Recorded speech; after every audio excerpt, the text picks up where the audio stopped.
प्रिय छात्रों, जैसा कि हम आप जानते हैं कि पूरे विश्व में इस समय कोविड-19 या कोरोना वायरस का संक्रमण बहुत ही व्यापक रूप में हो चुका है और इस महामारी के दौर में अपना भारतवर्ष भी उससे अछूता नहीं है। काफी लंबे समय से हम आप परंपरागत कक्षाओं में शिक्षण कार्य नहीं कर पा रहे हैं, क्योंकि लॉकडाउन के कारण सभी प्रकार की गतिविधियां रुकी हुई हैं। यूजीसी और विश्वविद्यालय का निर्देश था कि बच्चों का पाठ्यक्रम इस लॉकडाउन के दौरान ज़्यादा लेट होता जा रहा है, इसलिए सभी संस्था से आदेशित किया गया है कि वे लोग ई कंटेंट तैयार करके बच्चों के स्टडी में अपना सहयोग करें, जिससे कि उनको स्टडी करने में कोई समस्या ना होने पाए। उसी क्रम में कॉलेज के नाम से एक यूट्यूब चैनल क्रिएट किया गया है, जिस पर समय समय पर आपको ई कंटेंट के रूप में संक्षिप्त शिक्षण कार्य किए जाएंगे। उस पर आप अपने विचार भी या प्रश्न भी पूछ सकते हैं, जिसका उत्तर आपको प्रदान किया जाएगा। आप लोग जब तक लॉकडाउन खत्म नहीं हो जाता है अपने अपने घरों में रहें, सुरक्षित रहें और हमारा आप सभी से अनुरोध है कि आरोग्य सेतु ऐप, जो कि एक ऑनलाइन सिस्टम है जिसमें आपको ये पता चल जाएगा कि आपके आसपास कोई कोरोना ग्रसित व्यक्ति या उससे संक्रमित व्यक्ति तो नहीं है, जिससे आपका भी बचाव होगा, अपने परिवार का भी बचाव होगा। और आयुष संस्थान के द्वारा जो भी निर्देश दिए गए हैं, जैसे कहीं बाहर से आप आते हैं, किसी चीज को आप छू रहे हैं तो अपने हाथों को धुलिए और सुरक्षित रहिए। आगे फिर आज हम प्रथम बार आप लोगों से परंपरागत कक्षाओं के अतिरिक्त ऑनलाइन सिस्टम के द्वारा जुड़ रहे हैं और आज प्राथमिक शिक्षा का सार्वभौमिकरण विषय पर आपसे संक्षिप्त चर्चा होगी। इस पर आप अपने प्रश्न भी पूछ सकते हैं, जो जिज्ञासाएं हों उसे शांत कर सकते हैं। प्राथमिक शिक्षा व्यवस्था का आधार स्तंभ होता है। 6 से 14 आयु वर्ग के बच्चों के लिए इस प्रकार की शिक्षा व्यवस्था का प्रबंध किया गया है। सार्वभौमिकरण का आशय होता है कि प्राइमरी एजुकेशन सभी को आसानी से सुलभ हो जाए। इसको अंग्रेजी में यूनिवर्सल एजुकेशन कहा जाता है। अंतरराष्ट्रीय शब्दकोश लंदन 1979 के अनुसार यह वह शिक्षा व्यवस्था है जिसमें सभी को प्रजाति, रंग, धर्म, लिंग, भेद अथवा योग्यता की विभिन्नताओं के बावजूद भी समान शिक्षा के अवसर उपलब्ध कराए जाते हैं। दूसरे शब्दों में कहें तो शिक्षा का सार्वभौमिकरण वह व्यवस्था है जिसमें संपूर्ण देशवासियों को बिना किसी विघ्न बाधा के समान रूप से एक जैसी अनिवार्य निःशुल्क प्रारंभिक शिक्षा उपलब्ध होती है। इसमें समाज के किसी भी समुदाय के बच्चे, चाहे वे वनवासी हों, पर्वतवासी हों, रेगिस्तान में रहते हों, प्राथमिक शिक्षा की सुविधाओं से वंचित न होने पाएं, इसका ध्यान रखा जाता है। इसके लिए मानव संसाधन विकास मंत्रालय द्वारा एक ठोस कार्य योजना तैयार की गई है, जो इस प्रकार है। सभी के लिए स्कूल प्रथम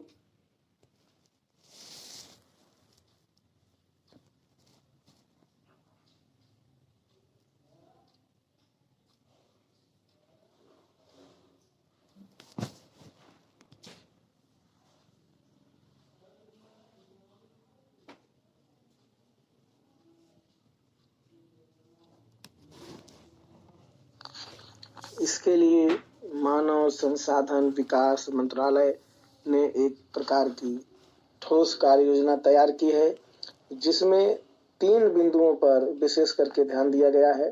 प्रथम, सभी के लिए स्कूल उपलब्ध हों। उस आयु वर्ग के सभी बच्चों का नामांकन सुनिश्चित हो और सभी बच्चे अपने स्कूलों में रुके, उनका ठहराव हो। प्रथम, सभी के लिए स्कूल से आशय है कि प्राथमिक शिक्षा तभी सार्वभौमिक हो पाएगी जब बच्चों के आवास के आसपास ही प्राथमिक विद्यालय स्थापित किया जाए। इसको ध्यान में रखकर प्राथमिक विद्यालय 1 किलोमीटर की दूरी पर और उच्च प्राथमिक विद्यालय बच्चों के आवास से 3 किलोमीटर की परिधि में स्थापित करने का प्रयास किया गया और इसका काफी अच्छा परिणाम भी हमें प्राप्त हुआ है कि अब हर ग्राम सभा में आपको एक विद्यालय, प्राथमिक विद्यालय देखने को मिल ही जाता है। साथ ही यदि कहीं दूरी का संदर्भ ज्यादा हो रहा है तो 300 की आबादी वाले गांव में भी प्राथमिक विद्यालय की व्यवस्था की जा सकती है और इस लक्ष्य को प्राप्त कर लिया गया है। साथ ही प्राथमिक विद्यालयों को अन्य शैक्षिक सुविधाएं भी उपलब्ध करा दी गई हैं या कराई जा रही हैं, जिससे कि बच्चे स्कूल की तरफ आकर्षित हों। दूसरा, सभी का नामांकन।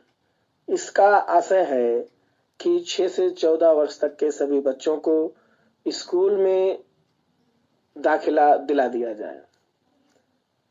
प्रयास यह हो कि सभी बच्चे कक्षा 1 में ही प्रवेश लें, उनकी आयु 10 वर्ष क्यों न हो। अभी भी सर्व शिक्षा अभियान,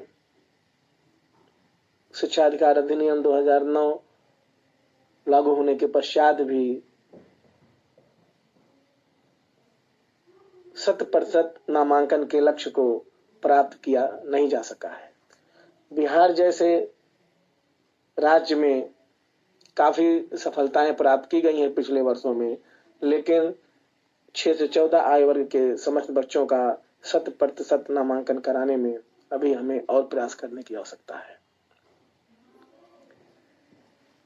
इस दिशा में कि सभी बच्चों का नामांकन हो जाए, तमाम प्रकार की योजनाएं जैसे निःशुल्क पाठ्य पुस्तक का वितरण, निःशुल्क ड्रेस का वितरण, मध्याह्न भोजन योजना इत्यादि योजनाओं को लागू करके अभिभावक और छात्रों को आकर्षित किया जा रहा है कि बच्चे जो इस आयु वर्ग के हैं उनका 100% नामांकन प्राथमिक विद्यालयों में हो जाए। तीसरा, सभी बच्चे का स्कूल में ठहराव हो। इसका आशय है कि जिन बच्चों का नामांकन विद्यालयों में हो चुका है वे शिक्षा समाप्त के पूर्व विद्यालय न छोड़ें। अर्थात इसमें 2 प्रकार की समस्या आती हैं, एक अपव्यय और दूसरा अवरोधन। अपव्यय का आशय है कि जब कोई छात्र अपनी शिक्षा पूर्ण करने के पूर्व ही विद्यालय छोड़ देता है तो उस पर जो भी पैसा व्यय किया जाता है वो सब बेकार हो जाता है, मतलब व्यर्थ हो जाता है, इसलिए उसे अपव्यय कहा गया है। दूसरी समस्या है अवरोधन की। हर छात्र के लिए एक कक्षा उत्तीर्ण होने का समय निर्धारित है। अगर कोई बच्चा अपने निर्धारित समय में उस कक्षा को उत्तीर्ण नहीं कर पाता और फेल हो जाता है तो उसे अवरोधन कहा जाता है। इन 2 समस्याओं पर भी ध्यान देना है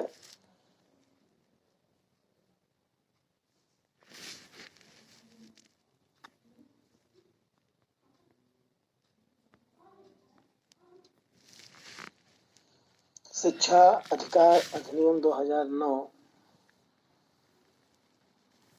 लागू होने और किसी भी छात्र को कक्षा में फेल या अनुत्तीर्ण न करने से अवरोधन की समस्या पर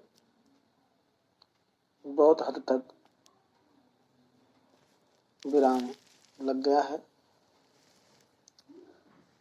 लेकिन सभी बच्चे स्कूलों में रुकें, इसके लिए हमें कुछ अन्य बिंदुओं पर भी विचार करना होगा। जैसे सरकार को प्राथमिक विद्यालयों के स्तर को और उन्नत करना चाहिए, जिससे वे कानूनन प्रकार के विद्यालयों की सुविधाएं वहां उपलब्ध कराएं और अभिभावक आकर्षित हों, बच्चों का नामांकन हो और बच्चे वहां रुकें। दूसरा, प्राथमिक शिक्षा को जीवन से संबंधित कर दिया जाए। जो शिक्षक वहां शिक्षण कार्य कर रहे हैं, पूर्ण तैयारी से शिक्षण कार्य करें, इसके लिए उनको प्रोत्साहित किया जाए।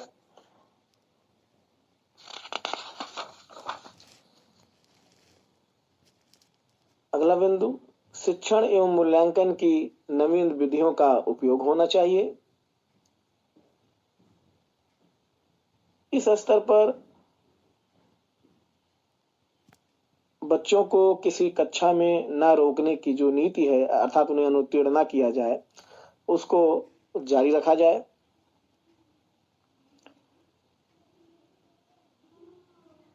शारीरिक दंड को पूर्णतया हटा लेना चाहिए। आरटीई 2009 में इस पर प्रतिबंध लगाया भी गया है। निर्बल अभिभावकों की शिक्षा एवं उनकी आर्थिक स्थिति में सुधार के लिए सरकार को प्रयास करना चाहिए। बालिका शिक्षा को प्रोत्साहन देने हेतु अधिकतम पृथक रूप से बालिका विद्यालयों की स्थापना की जाए और उन विद्यालयों में महिला शिक्षिकाओं की नियुक्ति का प्रबंध